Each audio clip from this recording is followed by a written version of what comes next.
Международный аэропорт Уфа – крупнейший по пассажиропотоку в Приволжском федеральном округе. Расположен он в Уфимском районе, в 25 километрах на юго-запад от столицы Башкортостана, недалеко от села Чесноковка. Построили Уфимский аэропорт в конце 1962 года. С 2019-го Международный аэропорт Уфа носит имя народного поэта Башкортостана Мустая Карима. В 2018 году в Международном аэропорту Уфа начали масштабную реконструкцию. Один из этапов навес над терминалами планируют закончить в 2024 году, к 450-летию столицы Башкортостана. Пока же в нашей воздушной гавани открыли новый терминал. Событие долгожданное. А в Казань какой борт летает? АТР-72. АТР-72. Да, 72 крест. Сколько он идет? 2 часа летит, наверное, да? Я бы сказал, час. Час летит? Час летит. А на таком расстоянии, что больше реактивный самолет, разница в 5 Серьезно? минут. А почему так?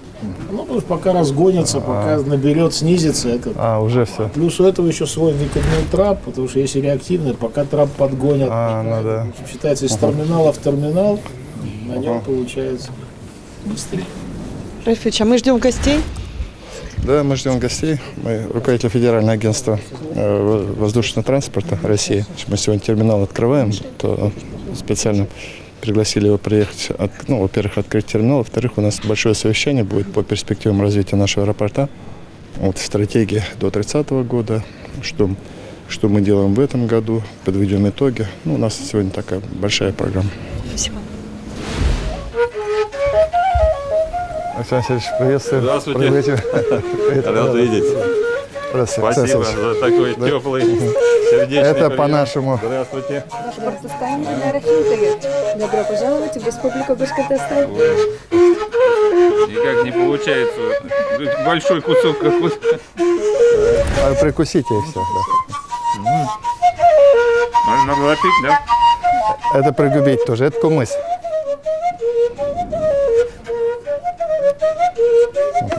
Спасибо. Спасибо. Нормально залетели? Нормально все, да? Много чего удалось преобразовать. Всего в ходе реконструкции 12 инфраструктурных объектов было модернизировано.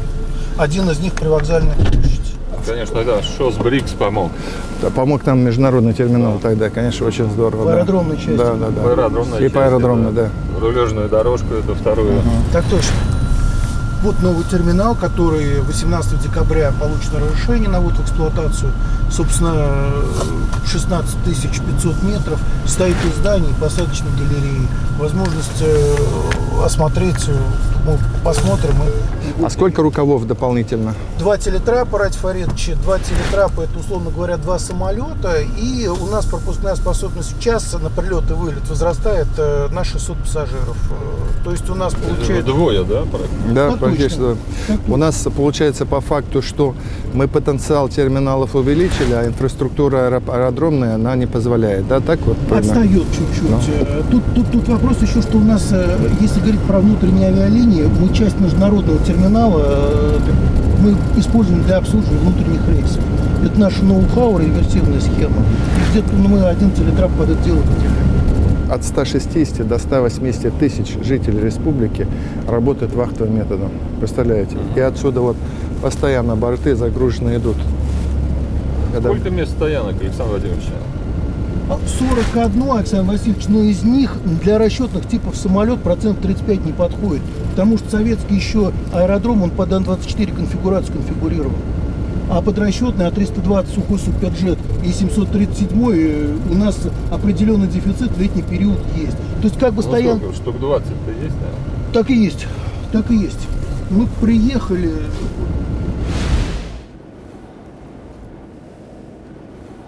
Ну, это вот стопроцентная дочерняя ваша, компания ЮТР. Здесь реализован такой достаточно, на наш взгляд, уникальный проект совместно с республикой, с аэропортом Уфа. Республика взяла на себя, аэропорт Уфа взяли на себя обязанность отремонтировать ангар, а мы создать здесь интегрированный вот такой центр по техническому обслуживанию. Вот хотим вам показать результаты. То есть мы решили опираться на собственные силы, как говорится. Здесь в Уфе есть университет УГАТУ, и на базе вот выпускников УГАТУ, местных кадров, вот мы решили создать такой центр. Может быть, если вы позволите, у нас руководитель центра здесь, вот местный кадр, пускай расскажет. Выпускник УГАТУ 2009 года, как бы человек, который прошел до должности начальника центра, готов рассказать. Да, добрый день, уважаемые гости, коллеги. Рад приветствовать вас на территории Центра технического обслуживания воздушных судов, на территории Уфимского центра, компании ТС Техник, входящей в группу компании ЮТР. В компетенции нашего центра входят абсолютно все виды технического обслуживания воздушных судов Boeing 737. Могу похвастаться, что этим может похвастаться не каждая организация. Помимо обслуживания самолетов, мы обслуживаем еще и авиационные компоненты, большую номенклатуру авиационных компонентов, такие как колеса, тормоза, аккумуляторы, электронные блоки, электрические системы самолетов, и прочее, и прочее. Мы в 2020 году расширили свои компетенции до обслуживания следующих авиационных компонентов. Мы открыли участки обслуживания кислородных баллонов и пассажирских кресел. И не только не сократили ни одного рабочего места, ни одного сотрудника, а напротив создали еще несколько рабочих мест и приняли туда сотрудников. Наиболее значимым партнером для нас является Уфимский государственный авиационно-технический университет в части подготовки молодых кадров. Среди других уфимских предприятий мы сотрудничаем с машиностроительными организациями. Наиболее такое знаковое сотрудничество у нас с дочерним предприятием УМПО, НПО «Квант» в части высокотехнологичных методов сварки титановых сплавов. Александр Васильевич, Радик Фаридович, коллеги могут рассказывать бесконечно о своем участии. У нас еще есть один центр по обслуживанию отечественной техники. Во второй секции еще стоят 2 самолета. Тоже. Можно пройти в соседний операционный зал. А на сколько получается самолетов здесь? Тут на 4 самолета, да? Да, вот тут 4 входят у нас. Здесь 2 и там. Да. 4 линии базового ТО и 5-я линия, как правило, переменная. Это более легкие виды ТО. И АТР-72, да, здесь можем... АТР-72 у нас в планах в 2023 году переместить сюда базовые. Полностью, то есть закрыть уже в Тюмени и в Сургуте. А какая загрузка? Вот постоянно самолеты на ТО? Значит, тут, наверное, не только вашими, да? Да, мы предоставляем услуги здесь и сторонним компаниям, но... То есть ангары не пустуют? Нет, никогда. И у нас еще здесь есть, получается, для отечественной техники. Да, но мы не остановились на достигнутом. Из-за того, что была большая проблема по обслуживанию самолетов отечественного производства, особенно Ан-74, Ан-24 и Як-42. Вот мы были вынуждены искать какое-то решение. И здесь, опять же, совместно с аэропортом и с республикой, уже по, так сказать, такому накатанному пути, реализовали этот проект. Тут был маленький ангар для региональных самолетов. Вот, и мы решили здесь сконцентрироваться, и на его базе тоже аэропорт произвел ремонт помещения, а мы здесь, создали все, и лабораторный комплекс полностью здесь развернули. Всего у нас 244 машины и порядка 70, вот мы сами ангар построили, они там хранятся. Это аэропорт построил? Да, так точно. Тут все аэропорт. Тут все аэропорт, и аэропорт, так сказать, это политика. Я был крайний раз в Уфе, этого ничего не было. Да, тут там вообще было... Есть что показывать, Александр Васильевич. И вот с учетом нашего климата, хранение всего там степлен, это большое дело. А вот этот ангар, он действительно был развалюхой. На 21 году он реанимировался. Это вот отдельное юридическое лицо, в смысле имеется в виду компания АО ЮТР, это не ТС Техник, вот у них отдельная как вы база. диверсифицировали бизнес. Да. Мы рады, у нас налоги. Сколько человек здесь? 500 человек уже работает в целом. Здесь инженеров, техников, летчиков и борт. Здесь летный отряд, служба бортпроводников. Здравствуйте. Подходите к стендам. Давайте, докладывайте. Добрый день. Представляю Центр технического обслуживания и ремонта воздушных судов авиакомпании ЮТР. только стандартная операция, плюс еще и ремонт, делаем сложные ремонты и конструкции воздушного судна. Лаборатория у нас своя есть уже. Покрасочные работы, отдельные детали делаем, малярки. По персоналу, значит, все начало было положено с того, что в тесном сотрудничестве с аэропортом была произведена реконструкция вот этого ангара, а потом уже шаг за шагом оборудование, персонал. Персонал, кстати, весь у нас местный, проживает в Республике Башкортостан. Ну, тем лучше, что у нас здесь есть Уфимский авиационный технический университет, который, ну, как скажем, подпитывает нас кадрами. Вот, в принципе. Вот у вас движение идет по количеству. Да, то есть начинали вот буквально малочисленно и уже. А заявки есть, заказы есть, то есть вы не пустуете? Работа есть. По работе, что ли? У нас работы всегда хватает. У них якорный заказчик есть, ЮТР, поэтому они все работой снабжены. Самолеты Ан-24, Ан-74, они тем-то уникальны, что в принципе на сегодняшний день такую массовую техническую обслуживание, кроме как мы, наверное, никто не делает. Хорошо, спасибо. Спасибо. Спасибо. Тоже не пустует, да? Ангар не пустует? Всегда Загружен? Да. И другие авиакомпании прилетают на техническое обслуживание? Но у нас свой заказ внутренний достаточно большой. Плюс ко всему мы этим персоналом не только здесь работаем, мы еще и по территории Российской Федерации работаем. Ну, потому что у нас точки базирования и Архангельск, и Томск, и Красноярск. То есть все, в общем-то, фактически этим персоналом закрываем. То есть это не просто центр для этой территории, это центр фактически для Российской Федерации. Ну, потому что у нефтяников есть и у «Газпрома», и у «Роснефти» аэродромы, которые с искусственным, ну, нет искусственного покрытия грунтового. Это и в Оранде, европейской части страны, там и все вот эти там всякие аэропорты Пионерный, Стрежевой, тоже в Томской области. Пандемия не сказалась на объеме работы, на количестве обслуживания воздушных судов? Ну, у них прогнозы какие? Ан-74 из Африки сюда приходят на тяжелые формы. Вот, то есть это, ну, прежде всего, позволяет качество контролировать. Вот, ну, тем самым соответствовать всем стандартам. Ну, если дополнять, Александр Васильевич, то есть это пример в Приволжском округе работы, когда техническое обслуживание и ремонт действительно дал результат. У нас у соседей, конечно, совершенно другие ангарные истории, которые закончились пустотами. Все развалилось и в Самаре, и в Нижнем Новгороде. Нет, здесь здорово. Спасибо. Спасибо. Спасибо. До свидания. А вот наши, так сказать, средства производства. Да. Вы выстроили, как это, показать, да? Да. Какая техника? Деайсеры, Да, заправщики. Да, у нас всего 249 единиц, как я вам докладывал. Средний износ порядка 40%. Но у нас есть план модернизации. Мы им следуем достаточно, так сказать, экономно. Хотя сейчас вот... Ну, территория огромная, конечно, аэропорта. 700 гектаров, если брать общую территорию, и 110 силовую основу только. Мы это все эксплуатируем, по метео ни разу не закрывались, если про аэропорт говорить и про аэродромную часть. А у вас с одного курса вторая категория? Со всех курсов уже вторая категория и сделана. Со второго, да, так точно. Так точно. У нас 30/50/30 минимум держим. Здорово.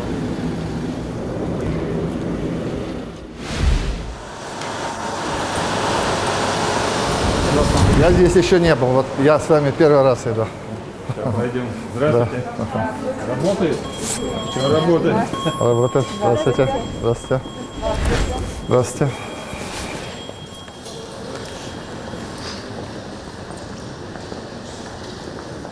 Необходимость увеличения терминальных мощностей была еще сформулирована нами, рассчитана в 2015 году. Если мы здесь посмотрим схему развития, увеличение объемов перевозок, в среднем она превышает 10% в год. Стало быть, отвечать такому объему одним всего внутренним терминалом площадью 12 600 квадратных метров у нас возможности не было. Поэтому необходимо было решить три задачи. Гармонизировать сам аэровокзал с ростом пассажиропотока и пропускной способностью аэродрома, который опережал по своим мощностям после ШОС. То есть мы международный терминал построили, внутренне отставал. Второе, то, что, конечно, типовая советская конструкция, она не позволяла именно соответствовать стандартам ИАТА, уровню оптимум, там квадратный метр на человека, количество стоек регистрации, количество коммерческих площадей. Этот конструктивный недостаток также необходимо было преодолеть. Соответственно, мы приняли решение о проектировании. Проектирование осуществлял Аэропроект, наша отраслевая организация. И в 2018 году началось строительство. Стоимость строительства она чуть ниже 3 миллиардов рублей. Вот, площадь здания 16 510 квадратных метров. Сам проект, обратите, пожалуйста, внимание, реконструкции, он включал не только терминал, он включал всего целых 9 объектов. Из них, помимо терминала, были расширены и модернизированы трансформаторные подстанции, котельные, были технологические стоянки на перроне, которые тоже требовали модернизации, прилегающие к терминальному комплексу, тепловые сети и все системы водоснабжения и газоснабжения. Общее здание, да, но, повторюсь, площадь его составляет 16 510 квадратных метров, занимает 5 этажей Г-образной формы. Особенности здания такие, что, значит, вот на первом этаже, первый этаж — это прилет у нас. В общедоступной зоне прилета, если мы посмотрим направо, будет галерея, сообщающаяся с созданием действующего терминала внутреннего. То есть вы с первого этажа пробиваете, да? И тактический вот инженерный замысел такой, что прилет пассажиров будет организован через это здание, а формирование багажа на вылет, полностью вылет пассажиров через старое здание. Там же мы будем централизовывать функции входного контроля, спецконтроля и расширять чистую зону обслуживания пассажиров. Исторически, когда мы студентами были, пролетали, ангар здесь был, на этом месте, помните? Холодный ангар был такой, мы получали это, на улице практически. Именно так. Именно так. Значит, построив здание, мы решили задачи соответствия, во всяком случае, в этом блоке уровню ИАТА и увеличив пропускную способность до 600 пассажиров в час, что составляет порядка 2,5 миллионов пассажиров в год. Вот. Перечень технологического оборудования здесь представлен. Это 3 карусели багажа, 2 телетрапа и инженерное оборудование. Это эскалаторы, лифты. То есть все нам, так сказать, новый комплекс, который прослужит долго и, хочется надеяться, устойчиво. Для маломобильных пассажиров предусмотрено? Так точно, полностью все предусмотрено насчет требований безбарьерной среды в соответствии с приказом Минтранса номер 759. Если переходить к общим мощностям терминального комплекса, то мы сейчас можем обслуживать более 4 миллионов 200 пассажиров всеми терминалами, из них 2,5 миллиона внутренних пассажиров. Соответственно, мы всего в аэровокзале имеем 9 телетрапов, 46 тысяч квадратных метров площади, и из них 18% коммерческих площадей. Значит, следующим шагом для нас является решение 2 групп задач. Вот, решите, я их перечислю. Первое, это, конечно, соединить терминалы. Соединить терминалы 4 галереями, как по первому этажу, так и по второму, как по чистой зоне, так и по общедоступной зоне. Не решена задача по стойкам регистрации в соответствии с уровнем ИАТА. И мы планируем в старом терминале вместо помещения выдачи багажа переоборудовать зону регистрации. Также вот в Шарль-де-Голле аэропорту сделано. А комплектация багажа будет в этом осуществляться в едином помещении. Вот. И что и говорить, терминал, который построен был практически 20 лет назад, он уже поизносился. Мы сделаем единый и архитектурный дизайн, Покажите, и внутренний дизайн. Вот он имеется в виду, да? Это имеется в виду, да, внешний вид, Ради Фаридович, и внешний вид будет выглядеть так, что вот мы предусмотрим заезд и выезд общественного транспорта и такси под навес. Точно так, вот показано. Это как в этом, сейчас сделали, в Шереметьево, по-моему, так сделали, новая часть, где? Да, в одном месте есть. Ага. Ну, удобно будет, да. Сразу.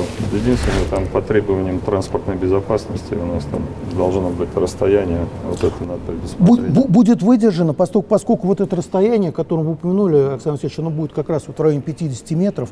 Да. Речь идет о том, что мы это в единый архитектурный ансамбль переделаем, и полностью сообщающиеся галереи позволят сделать аналог Домодедово. Мы это успеваем к 24 вот это будет наш хорошее решение, подарок Уфе Так точно. получается так. По нашим планам, Радий Фаридович, в этом году мы рассчитываем произвести проектирование, и строительные работы займут не более 1,5 лет. К 450-летию Уфы в 2024 году мы должны это успеть.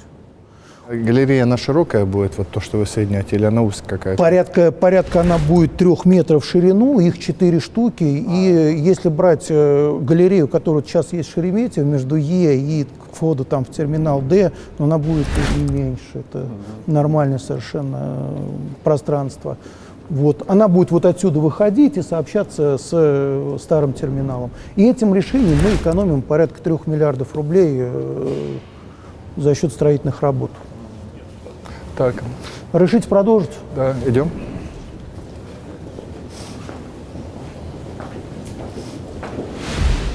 Здесь у нас современная типовая зона выдачи багажа. Повторюсь, я вот сначала сказал 3 карусели, здесь 2, третью уже мы в процессе ремонта будем под вылет формировать. Здесь ожидание с 2 полноценных рейсов, и здесь же есть в этом терминале 2 удаленных выхода на посадку, на прилет и на вылет предусмотрено. Конструктивно мы сейчас идем на вышку ПДСА, где будет вид аэродрома показан, и как мы управляем. В результате модернизации будет извечная проблема высоких людей решена. Там сейчас движение прилетевших пассажиров через подвал. Мы этот подвал закроем, будет шлюзование, и пассажиры, которые прилетели, Радий Фаридович, они будут без подвала обходиться. И здесь вот порядка 10 зданий было снесено. Соответственно, вот видите, что мы развиваться можем достаточно еще долго. Это вот получается с рукавов люди сюда. Именно так. Вот они вот по этому эскалатору спускаются, попадают. То есть у нас решение аэропроекта такое, что уровень 1 по вылету, вот он телетрап, а по прилету люди будут подниматься. Пожалуйста. Здравствуйте. Здравствуйте. У нас сейчас вот... На нас сильно не отвлекайтесь. Мы находимся в производственно-диспетчерской службе. Вот отсюда вид на аэропорт открывается полностью, если мы на все места стоянок обслуживаемых. Производственно-диспетчерская служба, она централизованно управляет всеми процессами наземного обслуживания, взаимодействует с органами управления воздушным движением. Мы находимся на высоте более 19 метров. Пожалуйста, о функциях начальник готов доложить. Каждое рабочее место обеспечено индивидуальной системой видеонаблюдения. Обзор в 270 градусов позволяет обеспечивать полный мониторинг наземного обслуживания, как воздушных судов, так и пассажиров. Высота позволяет отслеживать перемещение воздушных судов на всей площади маневрирования. Ну, кроме того, здесь для удобства работников обеспечена комната отдыха приема пищи, санузел с душевой, полностью обеспечена автономная вышка. Ну, дополнить здесь можно, что здесь, Александр Алексеевич, обзор на каждый торец полосы. Вот, и это является еще и пунктом координирующего взаимодействия при чрезвычайных ситуациях с федеральными структурами.